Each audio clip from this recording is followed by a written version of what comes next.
Welcome to kicks. मेरा नाम प्रमोद राम। आज हम बात करेंगे ऑन पेज एसईओ के बारे में।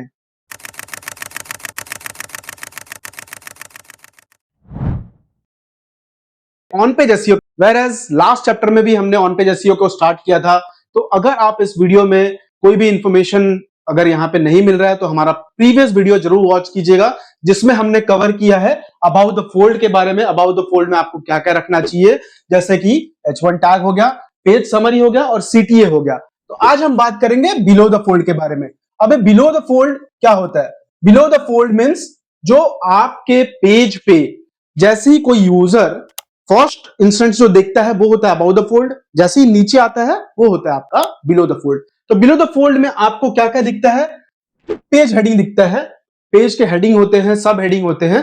तो आपने मेन हेडिंग तो यूज कर लिया था H1 हेडिंग, उसके बाद में आप यूज कर सकते हैं H2 हेडिंग, जो कि लास्ट चैप्टर में आपको बताया गया था कि H1 to H6 आप यूज कर सकते हैं अपने हेडिंग टैग्स के लिए। तो H2 हेडिंग में आप क्या कर सकते हैं? सपोज आपने H1 हेडिंग में मेन अपने जो प्राइमरी कीवर्ड्स जो है वो आपने कवर कर लिया, तो आपका जो मेन कीवर्ड्स है वो H1 हेडिंग में कवर करें।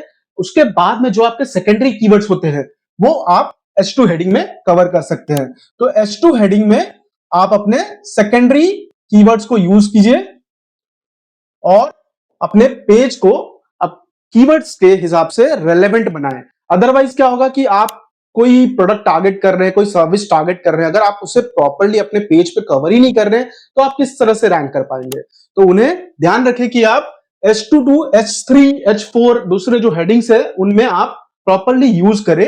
इन जनरल आप H2 हेडिंग में मेन सेकेंडरी कीवर्ड्स को यूज कर लीजिए, फिर बाद में और भी अगर आपके कुछ सब कीवर्ड्स है, लॉन्ग टेल कीवर्ड्स है, वो आप H3 हेडिंग में यूज कर सकते हैं। बट H2 के बाद में डायरेक्टली आपका H3 हेडिंग नहीं आ जाएगा।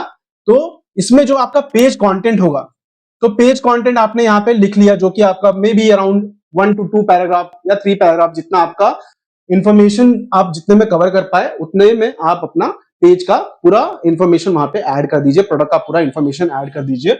जो हेडिंग आपने लिखा है उस तरह से वो प्रॉपरली कवर कीजिए अपने पेज कंटेंट में। तो उसके बाद में अगर आपको जरूरी है तो आप H3 हेडिंग भी यूज कर लीजिए और H3 हेडिंग में उसको बाद में सब पार्ट जो उसका होगा वो आप डाल सकते हैं। तो इसमें आपने पेज कंटेंट रखा है, मान लीजिए इसमें आप पेज कंटेंट लिख रहे हैं, उसके बाद में कुछ आपका दूसरे पेज से रिलेवेंट है।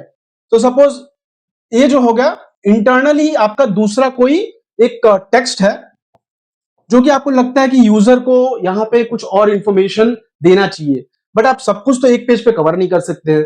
तो आप क्या कर सकते हैं, जो ये आपका टेक्स्ट है वो टेक्स्ट को आप दूसरे पेज को लिंक कर दीजिए, जिसे हम कहते हैं इंटरनल लिंकिंग।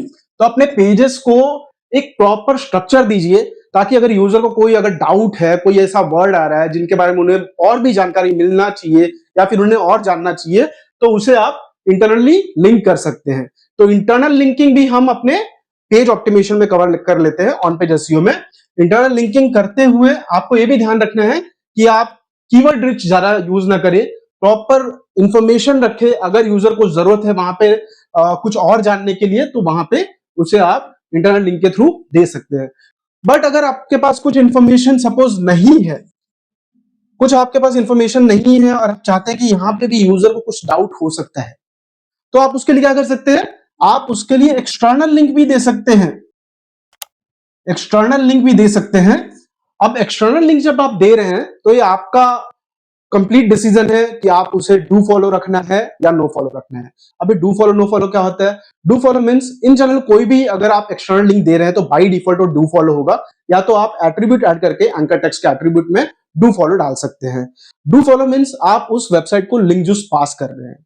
अब लिंक जूस जो है बहुत ही इंपॉर्टेंट टर्म है, जो कि हम अपने लिंक बिल्डिंग चैप्टर में कवर करेंगे। हमारा जो बैकलिंक्स किस तरह से बिल्ड किया जाए उसके बारे में हम उसमें बताएंगे। अपार्ट फ्रॉम लिंक जूस कैसे आप पास करना स्टॉप कर सकते हैं, कैसे उसे और पास कर सकते हैं, तो उसके बारे में हम अपने लिंक बिल्डिंग चैप्टर में जानेंगे।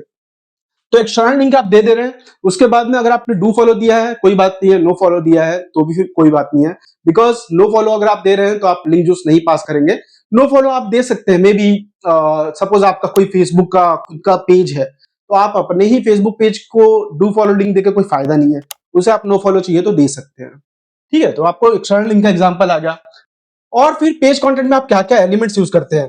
तो बहुत लोग हैं जो कि इमेज यूज करते हैं, कुछ लोग हैं वीडियो यूज करते हैं, कुछ लोग हैं टेबल यूज करते हैं।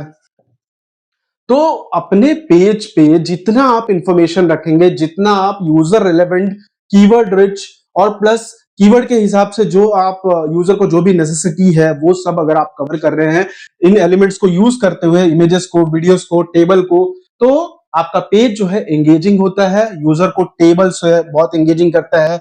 आप कोई पॉइंटर्स है तो आप बुलेट पॉइंट्स में पॉइंटर्स डाल सकते हैं। तो ये सब आप पेज कंटेंट ऑप्टिमाइजेशन के एलिमेंट्स है जिनकी आपको ध्यान रखना है जब भी आप ऑन पेज एसईओ कर रहे हो।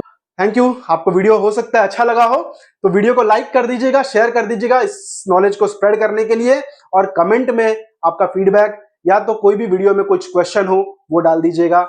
Thank you. Subscribe the channel. Bye bye.